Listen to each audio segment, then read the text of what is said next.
Good evening to our Semester at Sea community. Thank you all for joining us for the latest installment of our Wavelengths Alumni series.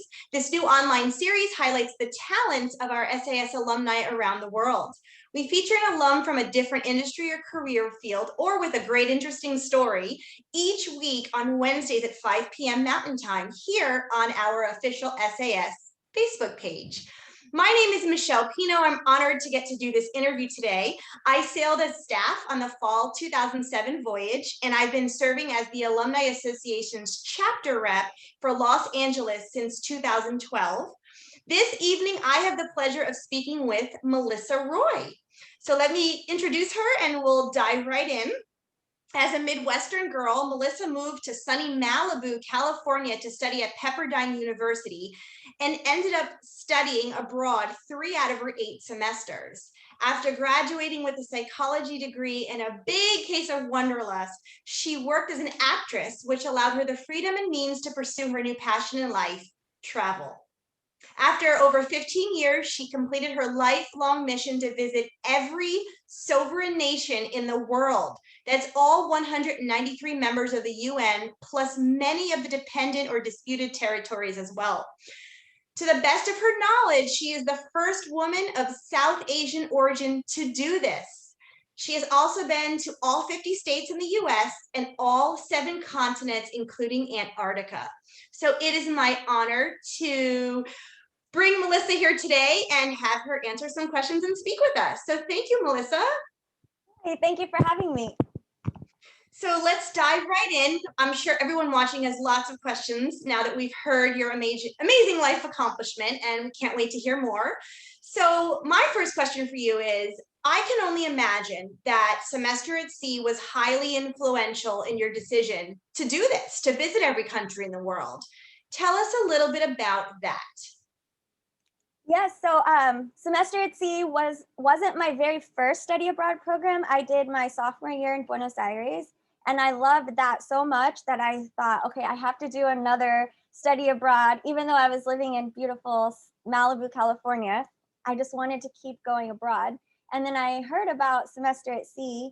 I heard from friends that it was on an MTV show, and it just sounded amazing. I love the ocean, so I thought I'd check it out, and circumnavigating the world was incredible. And there were so many amazing memories, but one that stands out is just being at sea and the captain turns off all the deck lights and you're in the middle of the Pacific Ocean and it's just like a carpet of stars above you. It's surreal. And we had many nights like that.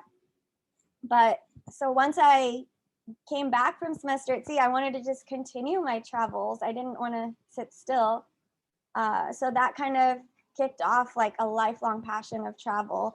I backpacked Europe after I graduated college. And then every year it was like, well, where do I go this year? Where do I go this year? Yeah.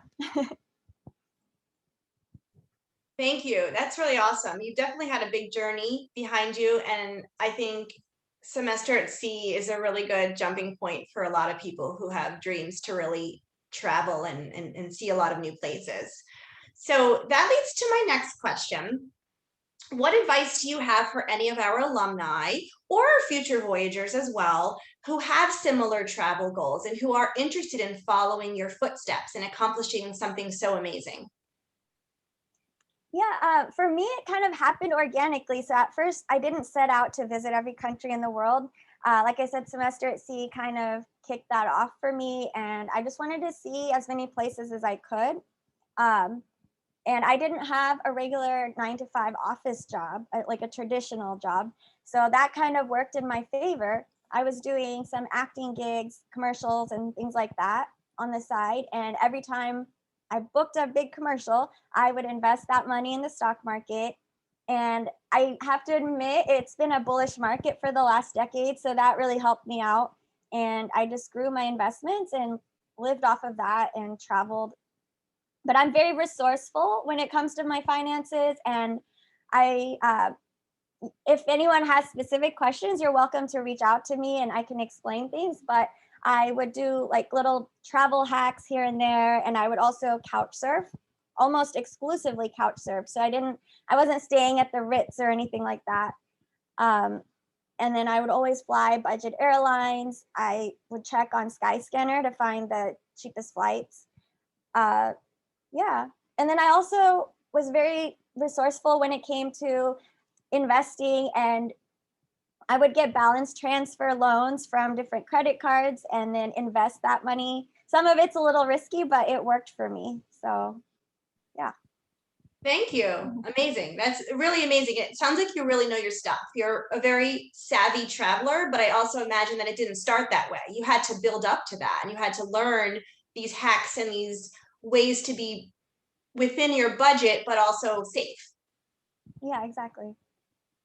So speaking of being safe, you're a woman, right? And as a woman in our society, it's sometimes frightening or scary or dangerous to travel alone. So I think maybe a lot of our viewers would like to know a little bit about what that was like traveling alone as a woman, and were there any points in which you didn't feel safe, and how did you manage that, and how would you do it again if you had to do it differently, or give advice to those who might identify as women and want to do what you did?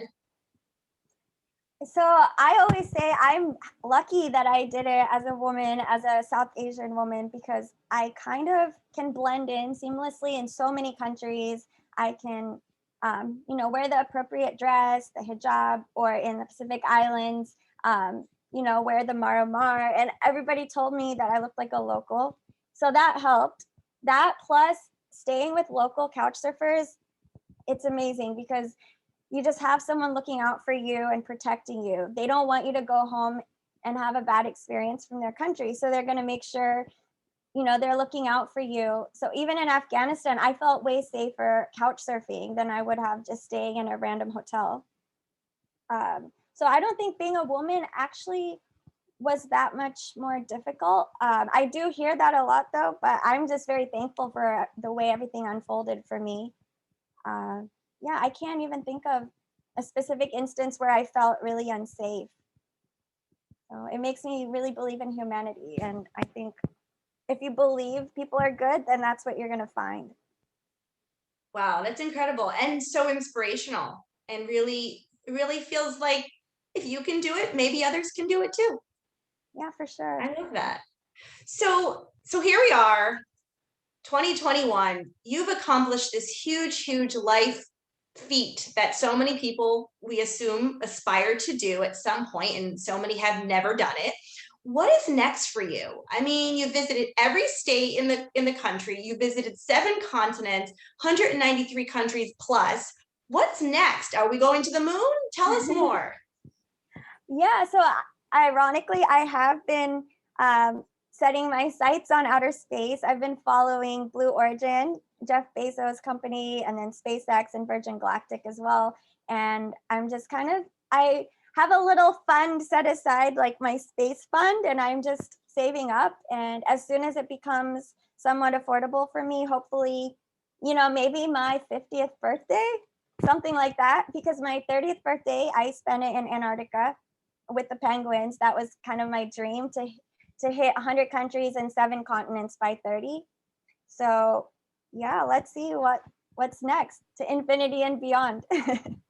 I love that. I love it. I mean, your goals are endless, right? There's really no ceiling that you can't reach. So thank you for sharing that. And I think we'll plan ahead for the next interview when you hit 50 and accomplish that, because we'll have lots to ask you at that point. Yes, hopefully. That's awesome. So yeah, so those are the questions I had for you, Melissa. We love hearing about your journey and everything that brought you to where you are today. Do you want to conclude with maybe talking a little bit about your career path? I think a lot of our viewers, whether they're alumni or they're future voyagers, might want to hear a little bit from you about what do you do? Like, who's Melissa outside of the travel girl who's been written up in all of these magazine articles? So tell us more about your career path. Maybe connect the two. What has the semester at sea and travel experience brought to your life, and how does that relate to your career? Let's learn a little bit more about you as we finish up. Yeah, so as I touched on before, I did some commercial acting and modeling, things like that. So and now that I'm back in Los Angeles, I'm kind of dipping my toes back into that. And I'm still paying my SAG dues every year, even though I took about a 10-year hiatus. So now it's time for me to kind of get back into that. But I want to continue traveling, and I want Semester at Sea to be a very important part of my life and hopefully my future family's life. I would love to have my kids and grandkids go on Semester at Sea, and I would be the one to like take them to the ship and set them off. And I always say that once I retire, I would love to, own a condo on a ship. And I know there's another program called The World, which is similar to Semester at Sea, but you can actually buy residences at sea. So I kind of want to continue my semester at sea and just repeat that over and over. But I also want to go as a lifelong learner. And I actually encourage everyone to do this at some point in their lives, because you can be any age and you can audit as many classes as you want. And there's no other experience out there like it, where you can actually take full-on classes with accredited professors from accredited universities. And yeah, I learned so much that semester, more than the other 7 semesters of undergrad. Yeah, and I think a lot of what you said resonates with me as well. I mean, I think anybody who has experienced the Semester C program will agree that it's life-changing, right? That's no doubt. And you said something very profound. Like, you learned more in this world, probably about yourself and others, in that one semester than you had in all the other semesters of college combined.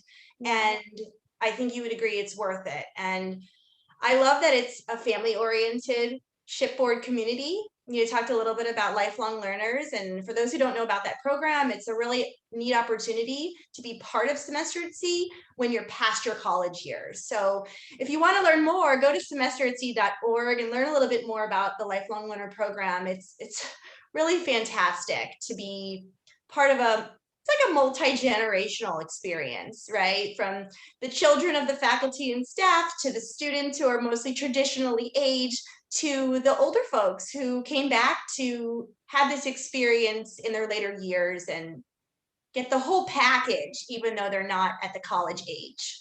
And if anybody's worried about finances and how can I afford this, I couldn't afford it, but I applied for this work study grant, and I worked in the computer lab on the ship. It was so much fun, and it was like a social experience because everybody would come in and like print papers and do their homework. And I actually got 1/3 off of my tuition for that. So plus, Semester at Sea was actually cheaper than my one semester at my home university, Pepperdine. So yeah, I could have done it all 8 semesters. I think a lot of people do probably approach the program in fear of the cost. So I'm actually glad you mentioned that, because it's definitely something that can work with everybody. And I know it sounds easier said than done, but I think there are resources out there, and Semester at Sea as an organization, Institute for Shipboard Education, they will help you. There are people whose entire job is to help students finance this experience. They don't want anyone to not get the experience because of finances. So I'm really glad you brought that up. Thank you. Yeah, thank you. So Melissa, we had so much great conversation. I'm so glad you joined us today. You are a true inspiration. Similar to what you said before, if anyone has questions, let's go ahead and leave your information so that they can reach out to you. It sounds like you're pretty willing to speak to anybody who's trying to follow in your footsteps. So we appreciate that offer. And once again, we can't thank you enough for being here, sharing your story with us, and your words of wisdom will go very far. So thank you so much. Thank you to all of our alumni and friends who joined us this evening. As you consider giving back to causes that you care about, we'd like to remind you that Semester at Sea is a 501c3 nonprofit organization. We really need your support now more than ever with our world situation and our pandemic that we're fighting through, and gifts of any size make a difference. Personally, I give back by using Amazon Smile. It's completely free. Whenever you buy anything on Amazon, all you have to do is go to smile.amazon.com, choose Institute for Shipboard Education, and a portion of your purchases go towards our organization completely free for you. So I do that as much as I can possibly remember to do. So I want to conclude with reminding you that we have another panel discussion coming up Wednesday, July 14th. It's with Frederick Benna and Barb and Mike Allison, the co-founders of the Godfred's Foundation and the Semenchah American School in Ghana. So lots of good conversation to be had. We hope to see you there. And do you or someone you know from your voyage have an interesting story to share and how SAS has influenced your life or career path, similar to our conversation with Melissa today? Email wavelengths@semesteratc.org, and you could be considered for a future series featuring you, and we'd love to hear your story. So once again, thank you. Melissa, thank you so much. Any parting final words for the group watching today? No, I'm sad that I can't be live. This is pre-recorded because I'm actually going to be on June 30th. I will be partaking in a 10-day Vipassana silent retreat, and that's the very first day. So I won't be able to watch the comments. But like I said, if anyone has any comments or questions, you're welcome to reach out to me. I'm on Instagram at Mapped by Melissa. So that's MAPPED by Melissa. And feel free to DM me and I'll try to answer as many questions as I can. Thank you. Thank you so much. Thank you to Semester at Sea for facilitating these amazing conversations. Thank you everyone for watching and have a good night. Bye.